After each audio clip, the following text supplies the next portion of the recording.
If language is not correct, then what is said is not what is meant. And if what is said is not what is meant, then what must be done remains undone.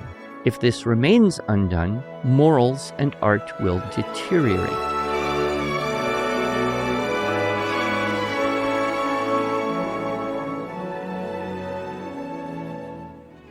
Hello, and welcome to the Arts of Language podcast with Andrew Pudewa, founder of the Institute for Excellence in Writing, or as many like to say, IEW. My name is Julie Walker, and I'm honored to serve Andrew and IEW as the Chief Marketing Officer. Our goal is to equip teachers and teaching parents with methods and materials which will aid them in training their students to become confident and competent communicators and thinkers.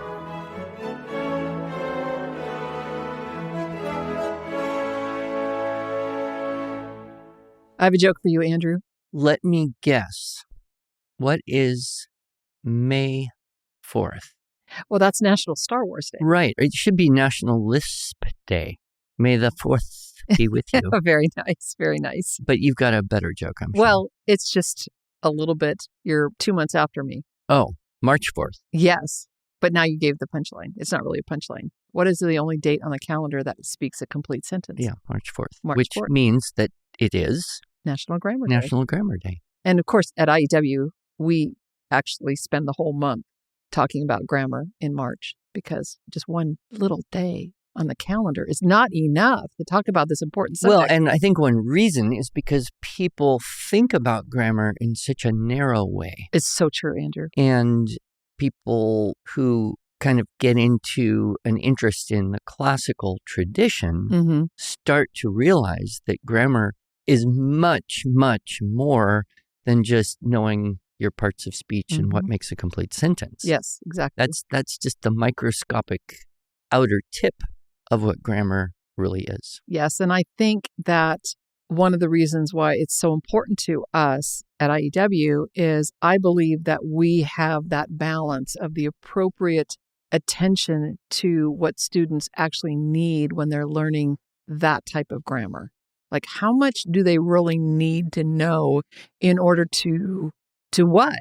Actually write. That's what we're all about. We are the Institute for Excellence in Writing, and grammar definitely plays a part in that, the one that you're talking about. But there's also the grammar of even learning to write. Sure. And then there's the value of grammar as it pertains to reading comprehension. That's huge. And then there's what is grammar and looking at it from a much larger humanist point of view.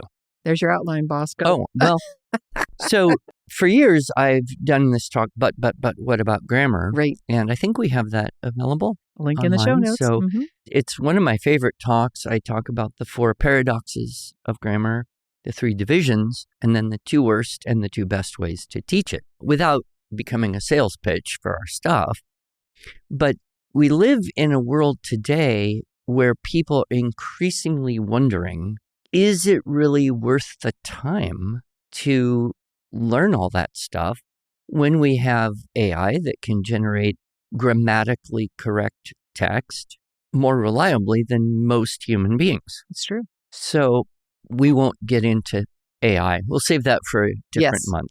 Yes. But one of the things that I try to bring to people is the importance of exactness in communication. And there's a great quote from Confucius, who lived right around the same time as Plato, around 500 BC.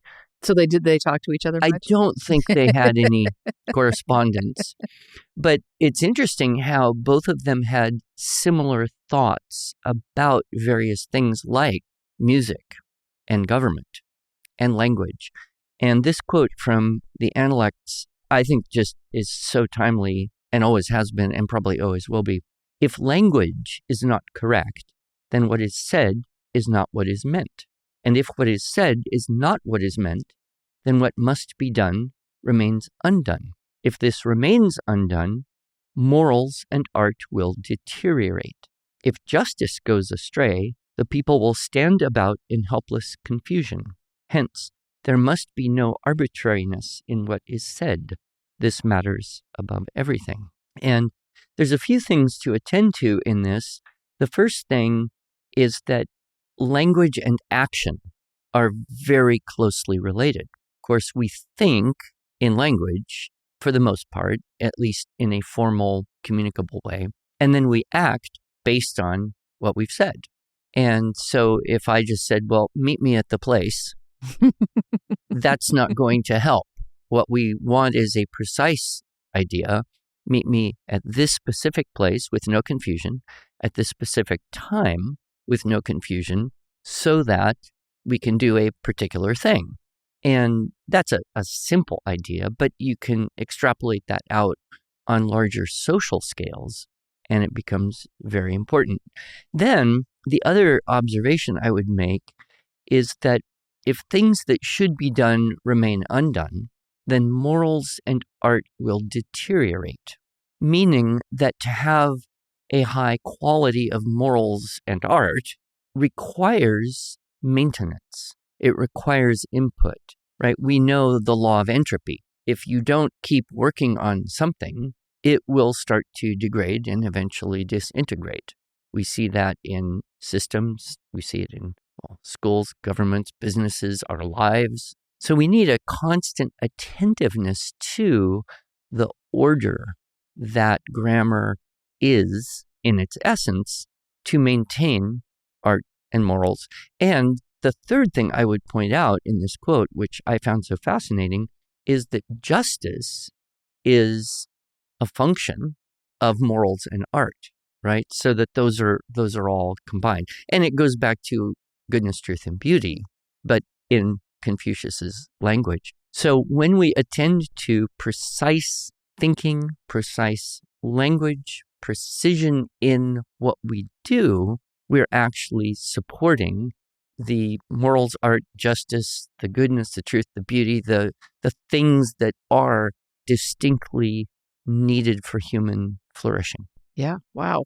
That's kind of, and then I always mention this book, The War Against Grammar by David Mulroy, where he, as a college professor, noted that students over his tenure, and he taught classics, I think at the University of Wisconsin, he found them less and less able to understand even the literal meaning of things they were reading. And these are basically honor students. Well, people who've signed up to read hard stuff. Yes.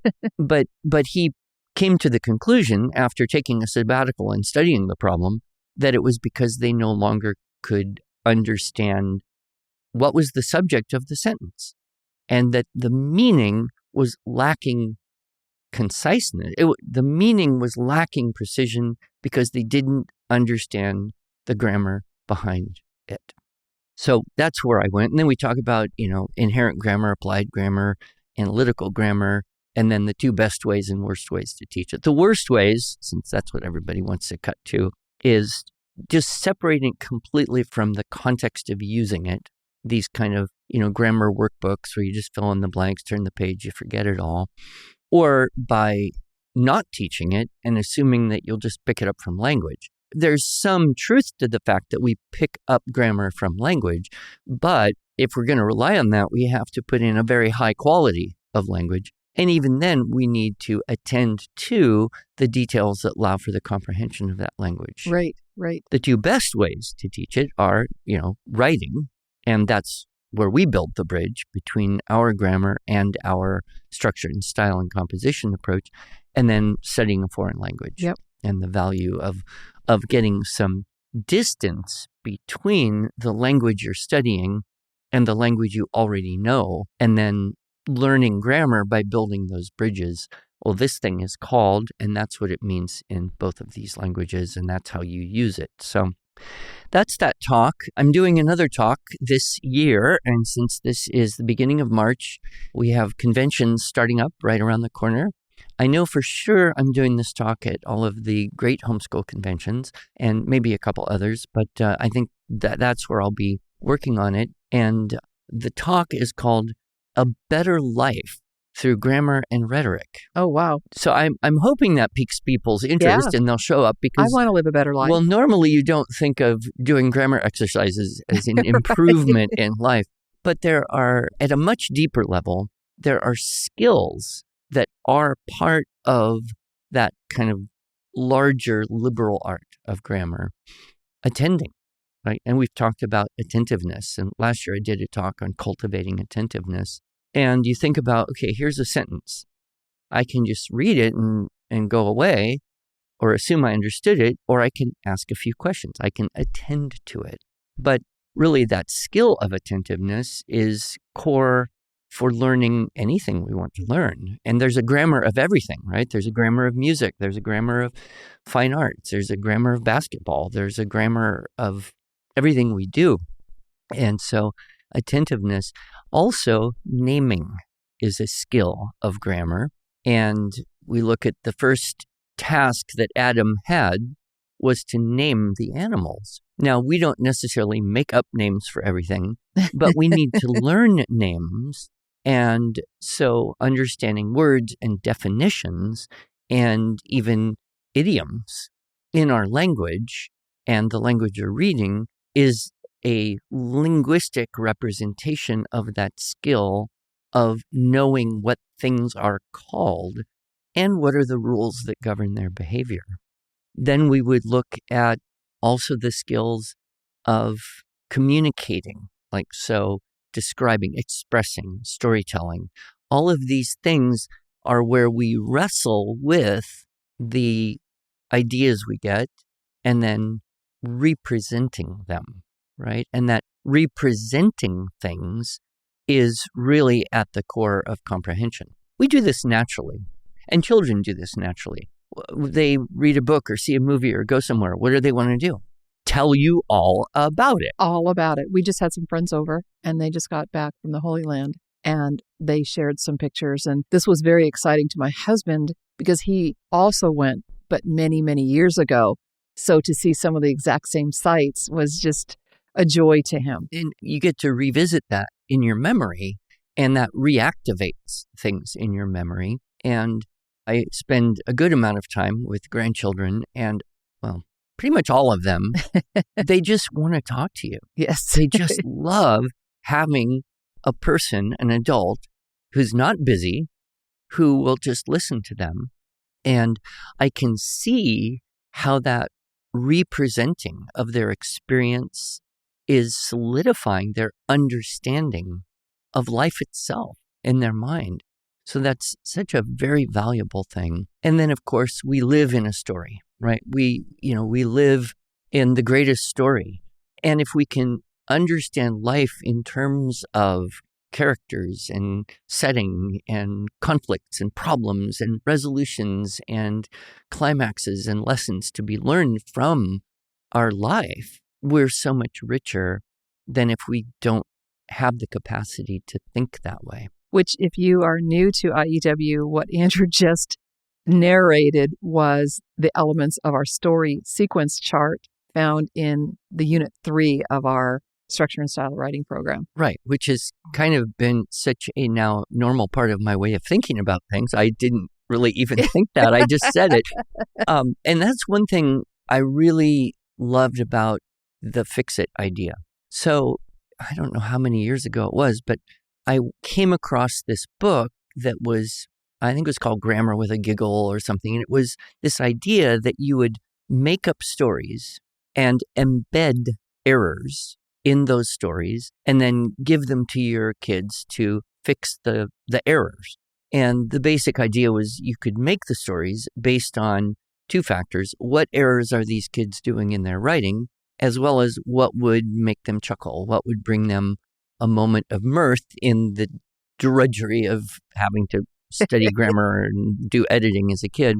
And so I got this idea because especially homeschool moms, who's got the time to sit there and write a custom story Right. and embed the errors that kids are likely to make or need to know? I'm sorry, you said homeschool mom, Yeah, the classroom even teacher. teachers, nobody's got the time. I mean, I did it occasionally, and I still do it occasionally, but it's a labor of love rather.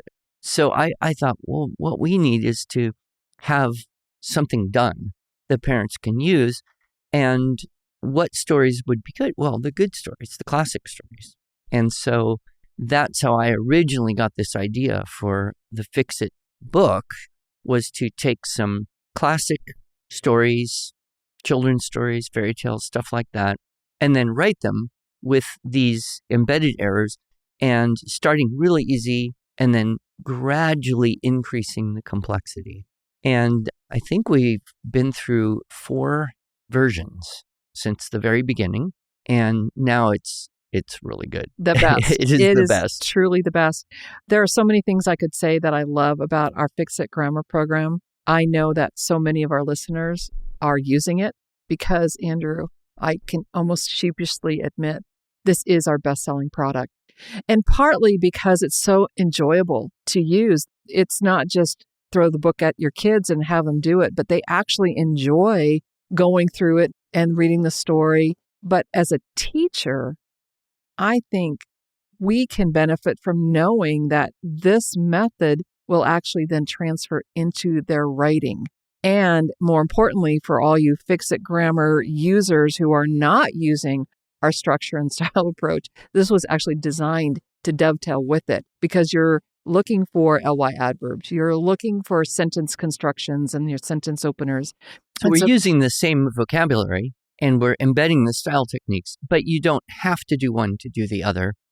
And I think frequently, yesterday, I got an email from someone who said, well, we've been using your writing program for years, but we were in a program, like a homeschool co-op style program that was using a different grammar. My kids hated it, but we quit doing that. We just started Fix-It, and it's so much better. The kids love it. They look forward. They want to do it first thing in the day. Yes. And I do want to address this because this does come up occasionally, and I have personal experience with this, and that is our Fix-It Grammar program does not teach diagramming. No. Now, I personally taught in a real school, and the curriculum that we used did teach diagramming, and I loved it. Sure. Because it was a puzzle to me, and I love puzzles. Mm-hmm. But what I found was the kids were very frustrated because do I make that line straight? Do I slant it? And they just spent an inordinate amount of time, and it didn't necessarily transfer into their writing. Let me say that differently. It did not transfer into their writing, being able to diagram sentences. And so the reason we don't do diagramming in our Fix-It Grammar program is they just need to hear it from you, Andrew, not from me. There's nothing wrong with it. Right. Some people do like it. A lot of kids are frustrated. One of the things I've noted is you could have a pretty simple sentence, give it to a few experts, and you might end up with different diagrams. Exactly. That grammar is not a precise thing like math, right? If you had a math problem and you gave it to 4 different mathematicians, you would probably get the exact same answer. For different English teachers, who knows? So that's one thing. And I always stress to people that grammar is not a science in that way. It's actually an art. It's the first of the 7 liberal arts. And so there are various ways to do things. And in our materials, and I always say, this is what I believe is the best way to do this. But you might meet some other teacher down the line somewhere else who says something different, and that's okay. And you just kind of have to live with it. But I will say we have 6 levels of Fix-It, and you get into level 5, level 6, you have such a phenomenal command of the grammar of the English language. If you did level 6, got all the way through it, you would know more English grammar than 99.99999% of all English-speaking people. You probably know more than 99% of all people with master's degrees in English. Now, And it's a very gentle, is that gradual. necessary? Who knows? People very often will say, well, how much grammar do you need? Well, shift that over. How much music do you need, right? When are you going to call it? A lot of people grow up playing a musical instrument, and then at some point they kind of stop because but they're better human beings for having grown up playing anything. So, if you only did Fix-It 1, it would be better than Fix-It none. Right, exactly. And you don't have to worry if you get all the way through the top levels by the end of whatever. You're going to benefit. The other thing is, I know for a fact, kids who go into foreign language, this really helps because now they're in the habit of looking for parts of speech, understanding the language in terms of what's the subject. In sentences in languages like Latin, where you have cases, right? Or others like Russian, I know they have cases too. You have to know, well, what is the subject and what case is that? And it transfers over very nicely. And the kids get to read a good story and copy it over, and they're always kind of interested, well, what's going to happen tomorrow? You have to be sure they don't, flip ahead and read the whole story. They do that, Even if they did, it's okay because the stories are all worth reading more than once. And this is just a quick little assignment, 10 to 15 minutes a day. We're not spending an inordinate amount of time. I think that's another reason why diagramming is not something we wanted to do, is it just takes too much time. Well, and we wouldn't be the ones to do it because there are other people who have already done that. Exactly. What we have is unique, and again, it's proven to work very well in the classroom with 24 kids or more, and it works very nicely in the homeschool or the small tutoring situation, because then you can kind of go as fast as you need. Right. If you need to slow it down, you have dyslexic kids or whatever. If you want to speed it up, you can do more than a book in a year. Right. Exactly. Well, just tell the people the stories, because I'm very happy we have these great stories. Great stories about Fix-It Grammar? No, the stories that are in yes. the Fix-It. We have, okay. Starting with the nose tree. Right. So the nose tree is a Brothers Grimm story. Sometimes people are like, I've never even heard this story. Well, that's kind of cool. Now you get to learn about the nose tree. And then we did Town Mouse and Country Mouse, and that's Beatrix Potter. Well, it comes from Aesop Fable, I think. But, right. Yeah. But she turned it into this beautiful story. And then Robin Hood. Now, Robin Hood is a pretty long book. Yeah, it's just one incident from the whole Robin Hood story, but probably one of the most fun ones. And then Mowgli and Shere Khan. Kipling. I love that so much. Yep. And this is how man invented fire. No, but it's it's the story of Mowgli and Shere Khan from the Jungle Book, where it's about the fire story. Getting the fire. Getting the fire, right. And then we have Frog Prince. And now we're getting into some pretty high-level grammar, but it's still a delightful story. And, the frog getting kissed by the princess and turns into a real prince. Right. Well, and it's got some interesting modern allusions in there as well. And then Little Mermaid, which, of course, Hans Christian Andersen, the real story, not the Disney story. So these are great stories. Let me share this other quote story, and this is from Alicia. We put this in our Magalog, so if you want to see our products, you can request a Magalog. But she says, I love the Fix-It Grammar books. I love that each lesson has the list at the top of all the things my kids need to find, and that they can rewrite the fixed sentence at the bottom of the page. Yes. You nailed it. Well, checklists are handy. Right. You know what you're looking for. Exactly right. Find what you're looking for and look for what you need to find. Yep. So use our Fix-It Grammar. You'll love it. And people can try it for free. What's the link to try the Fix-It? Well, we kind of have now this one web page that's an aggregator of all the try-free pages. Are you ready? Yeah. IEW.com/try. Oh, even I can remember that one. I know. I thought you would like that. And so they can just get the first few lessons of any level, see if it is appropriate, and try the next level up or the next level down, and then we don't really have a placement test because we kind of believe that to fill in those gaps, it is a good idea to start at level 1, no matter how old your children are. Oh, Andrew, I want to talk to that. We're out of time, but I do want you to speak to this. When should parents and teachers start a formal grammar program like Fix-It? That's hard to say. I think it's better to wait a little bit too long than to start too early, because it is kind of abstract. But I think if you are doing around 9 or 10 years old, grade 3, 4, that's where the abstractness isn't too much of a burden on most kids. And then sometimes you got older kids and they've done a bunch of other grammar, so they already are pretty good with knowing parts of speech and knowing if it's a complete sentence or not and all that. So that's why you could start at a higher, level 2 or 3 if you had a lot of experience. But that's why we give you a chance to try it for free. Yep, exactly right. All right, super. Thank you, Andrew. Thank you, Julie.